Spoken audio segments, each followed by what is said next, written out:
संघ लोक सेवा आयोग भारत के संविधान द्वारा स्थापित एक संवैधानिक व्यवस्था है जो भारत सरकार के लोक सेवा के पदाधिकारियों की नियुक्ति के लिए परीक्षाओं का संचालन करती है। संविधान के भाग 14 के अंतर्गत अनुच्छेद 315 से 323 में एक संघीय लोक सेवा आयोग और राज्यों के लिए राज्य लोक सेवा आयोग के गठन का प्रावधान है। इतिहास की दृष्टि से देखें तो भारतीय स्वतंत्रता आंदोलन के दौरान राष्ट्रवादियों की एक प्रमुख मांग थी कि लोक सेवा आयोग में भर्ती भारत में हो, क्योंकि तब इसकी परीक्षा इंग्लैंड में हुआ करती थी। प्रथम लोक सेवा आयोग की स्थापना अक्टूबर 1926 को हुई। भारत के स्वतंत्र होने पर संवैधानिक प्रावधानों के तहत 26 अक्टूबर 1950 को लोक आयोग की स्थापना हुई। इसे संवैधानिक दर्जा देने के साथ साथ स्वायत्तता भी प्रदान की गई ताकि यह बिना किसी दबाव के योग्य अधिकारियों की भर्ती कर सके। इस नवस्थापित लोक सेवा आयोग को संघ लोक सेवा आयोग नाम दिया गया। सन 1919 में तत्कालीन अंग्रेजी शासकों ने भारत के लिए स्वायत्त शासन की आवश्यकता स्वीकार की। 5 मार्च 1919 के भारतीय वैधानिक सुधार विषयक प्रथम प्रेषणा पत्र में कहा गया, 1919 के भारतीय शासन विधान में इस भावना की व्यावहारिक अभिव्यक्ति मिलती है। उसमें एक सार्वजनिक सेवा आयोग की स्थापना का विधान था, जिसकी सेवाओं के लिए पदाधिकारियों की भर्ती, भारत की सार्वजनिक सेवाओं का नियंत्रण तथा ऐसे अन्य कर्तव्य होंगे जिनका निर्देश परिषद भारत सचिव करेंगे। परंतु उस आयोग की स्थापना तत्काल नहीं हुई।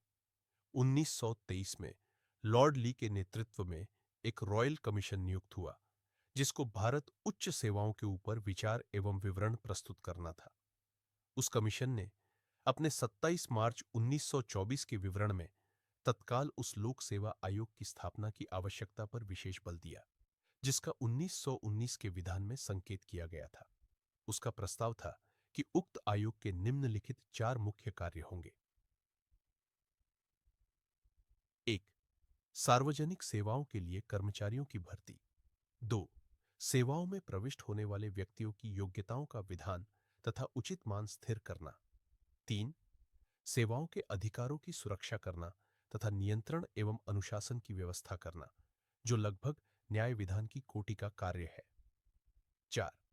सामान्य रूप से सेवा संबंधी समस्याओं पर परामर्श एवं अनुमति देना। उस लोक सेवा आयोग की स्थापना 1926 के अक्टूबर मास में हुई।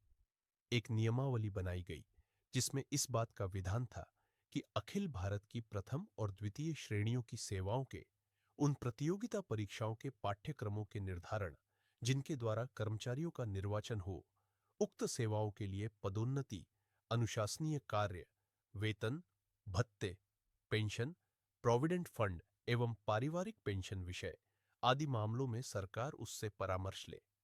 किसी वर्ग विशेष या सभी सेवाओं के नियमाधार तथा छुट्टी आदि के नियमों के प्रश्नों पर भी सरकार उक्त आयोग से परामर्श करेगी। इसका प्रमुख कार्य केंद्र तथा राज्यों की लोक सेवा के लिए सदस्यों का चयन करना है। इसके लिए यह विभिन्न परीक्षाएं संचालित करती है।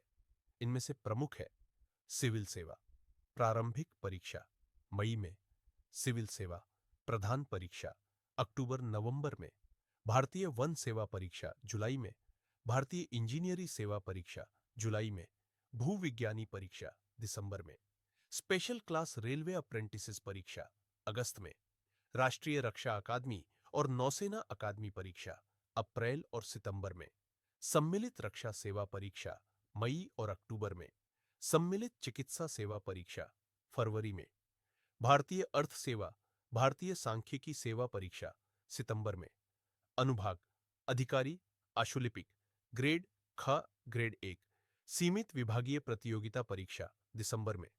इसके अतिरिक्त राज्य लोक सेवा के अधिकारियों को संघ लोक सेवा से अधिकारी के रूप में भर्ती करना, भर्ती के नियम बनाना, विभागीय पदोन्नति समितियों का आयोजन करना, भारत के राष्ट्रपति द्वारा निर्दिष्ट कोई अन्य मामला सुलझाना इत्यादि इसके प्रमुख कार्य है। और ऐसी जानकारी के लिए हमारे चैनल से जुड़े रहे।